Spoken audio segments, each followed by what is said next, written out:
अब अपना next topic है गुण निरूपण। गुण भाव पदार्थ है।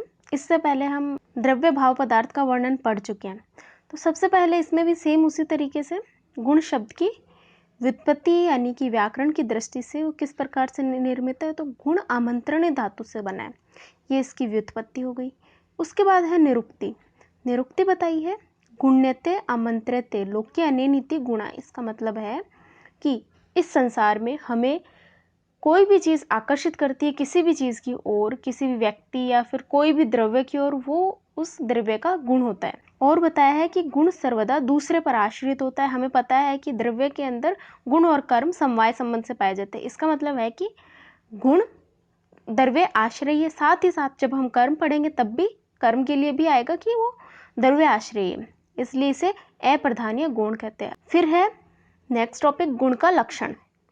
गुण का लक्षण बताया है आचार्य चरक ने समवायी तो निश्चेष्ट कारणम गुण। इसका मतलब है कि जो द्रव्य के अंदर समवाय संबंध से पाया जाता हो। आधार में आधेय स्वरूप गुण नित्य संबंध से रहता है। आधार क्या है अपना द्रव्य, उसके अंदर आधेय यानी अप्रधान रूप से गुण रहता है। ये संबंध क्या है, समवाय संबंध से पाया जाता है, समवायी द्रव्य का।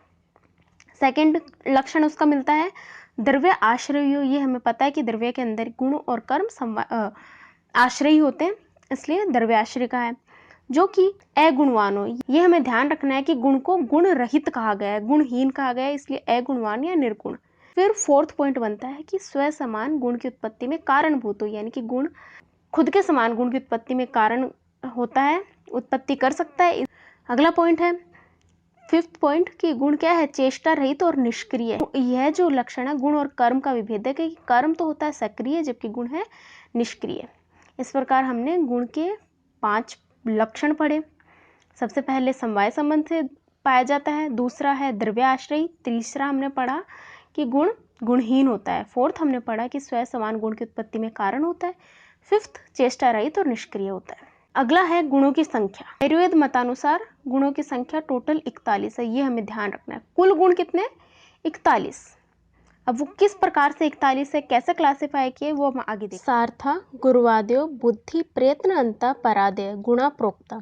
आचार्य चरक ने गुण कैसे बताया, 4 भागों में डिवाइड किया है। सबसे पहले बताया उन्होंने सार्था यानी कि स अर्थ, अर्थ मतलब जो इंद्रिय गुण है या फिर वैशेषिक गुण है जिनको हम महाभूतों के अर्थ कहते हैं, जैसे शब्द स्पर्श रूप रस गंध। उसके बाद उन्होंने बताया गुरुवाद्यो। गुरुवाद्यो का मतलब गुरु आदि। गुरु आदि कितने गुण है, 20 गुण। उनकी बात की गुरुमंद हिम स्निग्ध संलक्षण ऐसे करके 20 गुण बताए उन्होंने। उसके बाद उन्होंने बताया बुद्धि प्रयत्न अंता यानी बुद्धि से लेकर प्रयत्न तक कौन कौन से गुण होते हैं। उन्होंने अध्यात्म गुणों में बताया कि बुद्धि से लेकर प्रयत्न यानी बुद्धि, सुख दुख इच्छा द्वेष और प्रयत्न, टोटल 6 गुण इन्होंने आध्यात्म गुण बताए हैं। उसके बाद लास्ट में बताया पर आदि। पर आदि मतलब टोटल 10 गुण, पर आदि गुण 10 गुण। इस तरह आयुर्वेद मतानुसार आचार्य चरक ने 41 गुण बताए हैं। अब एक एक करके उनमें कौन कौन से गुण आते हैं वो देखते हैं। सबसे पहले बताया था उन्होंने सार्था इंद्रिय या वैशेषिक गुण। सार्था हमें पहले बता चुकी मैं, सार्था यानी जो अर्थ सहित 5 गुण बताए, इनको इंद्रिय गुण वैशेषिक गुण भी कहते हैं। कौन कौन से हैं, शब्द स्पर्श रूप रस गंध। आकाश का शब्द, वायु का स्पर्श, अग्नि का रूप, जल का रस और पृथ्वी का गंध। इस प्रकार से प्रधान आकाश आदि 5 महाभूतों के प्रधान गुण होने के कारण इनको वैशेषिक गुण भी कहते हैं। उसके बाद बताए हैं गुरुवादि गुण। गुरुवादि गुण टोटल 20 बताए हैं, जो ये वाग्भट ने बताए। कौन कौन से हैं 20 गुण, गुरु मंद हिम स्निग्ध संलक्षण सांद्र मृदु स्थिरा गुणा सूक्ष्म विशदा विंशति सविपर्य। यानी कि इन्होंने इसमें 10 गुण बता दिए, उसके इनके बाकी के 10 के ऑपोजिट गुण टोटल 20 हो जाते हैं।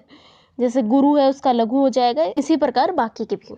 इनको जो गुरुवादि गुण है इनको आचार्य ने शारीर या शारीरिक गुण भी कहा है, इन्हें ही द्रव्य गुण भी कहा है और इन्हें ही सामान्य गुण भी कहा है। उसके बाद है थर्ड पॉइंट अपना आध्यात्म गुण या आत्मगुण, जिन्हें आचार्य चरक ने बुद्धि से लेकर प्रयत्न तक बताया, टोटल 6 होते हैं।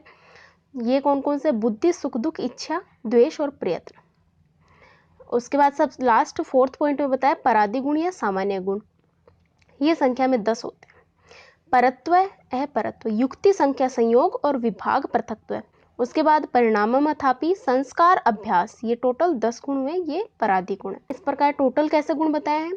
इंद्रिय या वैशेषिक या सार्थ गुण 5, शब्द स्पर्श रूप रस गंध। उसके बाद गुरुवादी गुण, शारीरिक गुण या सामान्य गुण जो हमने पढ़े वो है 20, गुरुमंद हिंसनिक संलक्षण सांद्र मृदु स्थिरा गुणा ससूक्ष्म विस्ता विंशति सविपरी। उसके बाद बताया आध्यात्म गुण या आत्मगुण, जो कितने बताए थे? 6, बुद्धि सुख दुख इच्छा द्वेष प्रयत्न। उसके बाद अगले गुण बताए सामान्य गुण या परादी गुण, जो कि 10 थे, परत्व अपरत्व, युक्ति संख्या संयोग विभाग पृथकत्व परिणाम संस्कार और अभ्यास। अब आचार्यों ने बताया कि जैसे हमने पढ़ा कि गुरुवादी गुण को भी सामान्य गुण पढ़ा था और परादी गुण को भी, तो दोनों गुणों को मिलाकर हम एक गुण मान ले सामान्य गुण, तो टोटल 3 में क्लासिफाई कर सकते हैं, सार्थ गुण, सामान्य गुण और अध्यात्म गुण। इस प्रकार आयुर्वेद मतानुसार गुणों की कुल संख्या 41 हो जाती है। उसके बाद हम वैशेषिक दर्शनानुसार गुणों की संख्या देखते हैं। वैशेषिक दर्शन ने गुणों की संख्या कुल 17 मानी है। इसका मतलब उन्होंने आयुर्वेद के जो 41 गुण हैं उनमें से कुछ गुण हटाए हैं, तो उन्होंने 20 गुरुवादी गुण नहीं माने। फिर गुण बचते हैं 21 गुणों में से भी उन्होंने शब्द नहीं माना, युक्ति नहीं माना, संस्कार नहीं माना और अभ्यास नहीं माना। इस प्रकार उनके 17 गुण ही बचते हैं। उन्होंने कौन कौन से गुण माने? शब्द नहीं माना तो रूप रस गंध और स्पर्श माने। परादी गुणों की अगर बात करें तो उन्होंने संख्या परिणाम पृथकत्व संयोग विभाग परत्व अपरत्व ये सब माने। युक्ति संस्कार अभ्यास ये 3 नहीं माने उन्होंने। उसके बाद अध्यात्म गुणों में बुद्धि सुख दुख इच्छा द्वेष और प्रयत्न, यानी 6 के 6 अध्यात्म गुण उन्होंने पूरे माने, तो उनके टोटल 17 गुण ही मानता है वैशेषिक दर्शन।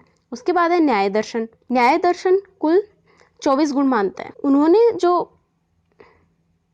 आयुर्वेदीय गुण है उनमें से कुछ गुण ही हटाए हैं, जैसे वो इंद्रिय या सार्थ गुण है वो सारे मानता है, रूप रस गंध स्पर्श और शब्द 5 मानता है।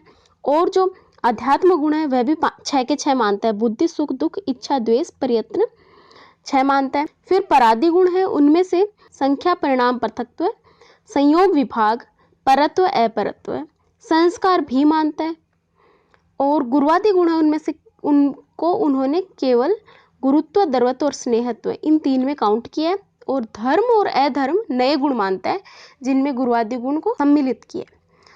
तो इस प्रकार न्याय दर्शन कुछ अलग गुण मानता है, जैसे गुरुत्व द्रवत्व स्नेहत्व और धर्म और अधर्म। इसलिए न्याय दर्शन कुल 24 गुण मानता है। तो वैशेषिक दर्शन 17 गुण मानता है, न्याय दर्शन 24 गुण मानता है और आयुर्वेदी मतानुसार 41 गुण है।